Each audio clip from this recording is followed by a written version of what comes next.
ઘણીવાર આપણે મેથીના અને પુડલા તો આપણે ઘણીવાર ખાધા છે, પણ એકવાર જો તમે બાજરા અને મેથીના પુડલા જો આ રીતે બનાવો તો તમે કોઈ પણ તમે ભૂલી જાઓ, અને નાસ્તો તમને જો મૂંઝવણ હોય તો તમે આ નાસ્તો આવી રીતે બનાવીને ખાઈ શકો છો.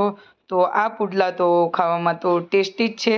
તો સાથે સાથે આપણે બનાવીશું, 1 કપ દહીં લીધા છે, સાથે થોડી હળદર લીધી છે, ધાણા જીરું પાવડર લીધું છે, અને મીઠું ઉમેરીને આપણે આ રીતે દહીંને સારી રીતે મસાલાથી મિક્સ કરી દેવાનું છે. તો આવી રીતે આપણે દહીંને મિક્સ કરી દઈશું. તમે જોઈ શકો છો એકદમ દહીં સ્મૂથ થઈ ગયું છે. અને ત્યારબાદ આપણે ઉમેરીશું મીઠું. તો આની અંદર આપણે મીઠું અને મસાલામાં આપણે ધાણા પાવડર, થોડી હળદર, બસ હવે દહીંને આપણે ફેટી લીધું છે. અને ત્યારબાદ આપણે ઉમેરી દઈશું લીલી મેથી. લીલી મેથીને સારી રીતે આપણે મિક્સ કરી દેવાની છે. મેથી સારી રીતે મિક્સ થઈ ગઈ છે.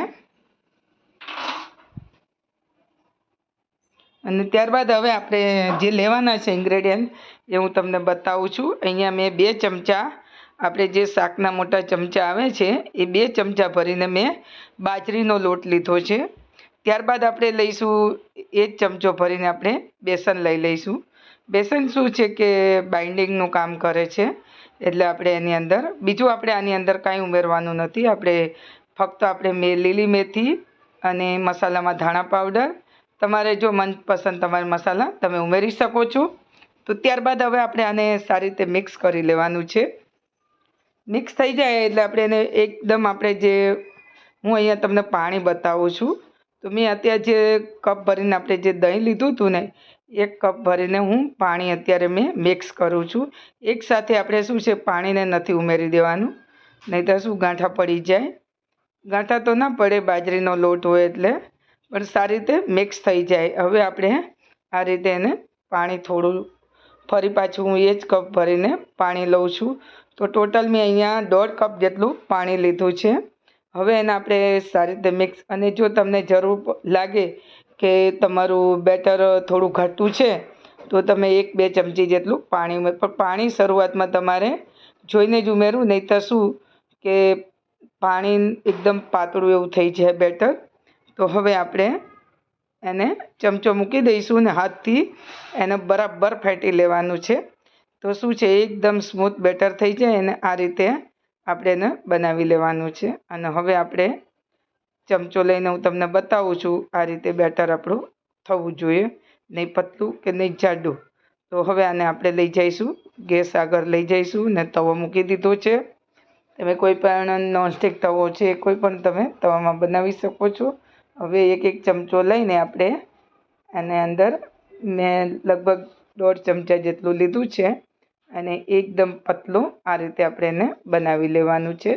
તો જોઈ શકો છો મેં ચમચાથી એકદમ એને ફેલાવી લીધું છે. તો આવી રીતે તમારે એને ફેલાવી દેવું. ઉપર આપણે તલનો છંટકાવ કરી દઈશું. તો આવી રીતના તમે તલનો છંટકાવ કરી શકો છો. તમે ઘી છે કે તમે તેલ પણ વાપરી શકો. અને બટર, તમારે બટરવાળા બનાવો હોય તો તમે બટર પણ લઈ શકો. તો ઉપર અહીંયા તલનો છંટકાવ કરી દીધો છે, અને થોડું આપણે તેલ લઈ લઈશું. થોડું, અહીંયા મેં બહુ તેલ નથી લીધું, ફક્ત આપણે ઓછા, તો આ રીતે મેં ચમચાને ખાલી તેલમાં ડૂબાઈને થોડું તેલ લીધું છે.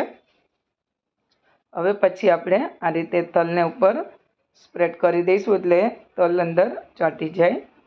તો હવે એને આપણે ઉલટ પુલટ કરી લેવાનું છે. તો હું એકદમ પતલો એવો ચમચો લઉં છું, અને ગેસ ફ્લેમ બહુ સ્લો એવું રાખેલું છે.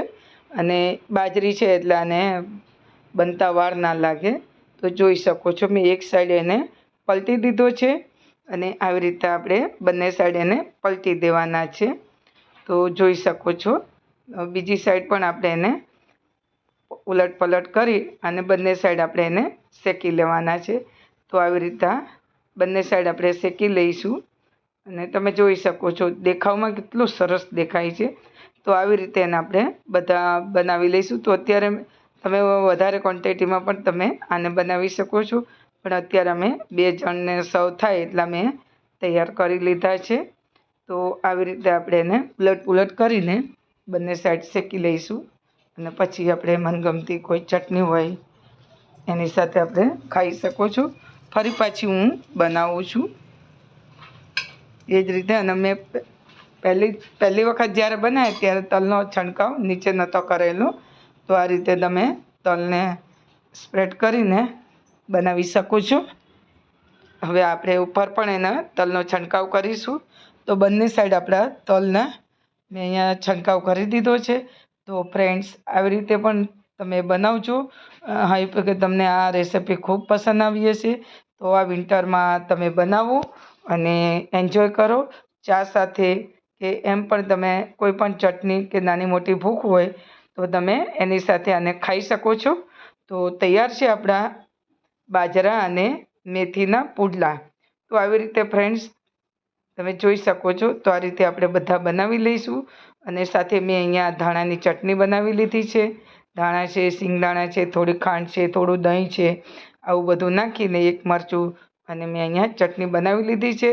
તો ફ્રેન્ડ્સ, તમને આ રેસિપી ખૂબ પસંદ આવી હશે. પસંદ આવી હોય તો મારી ચેનલને એક લાઈક આપી દેજો. અને હું ફરી નવી રેસિપી લઈને આવું ત્યાં સુધી મિત્રો જોતા રહેજો. તો તમને આ રેસિપી ખૂબ પસંદ આવી હશે. પસંદ આવી હોય તો એક લાઈક જરૂર આપી દેજો.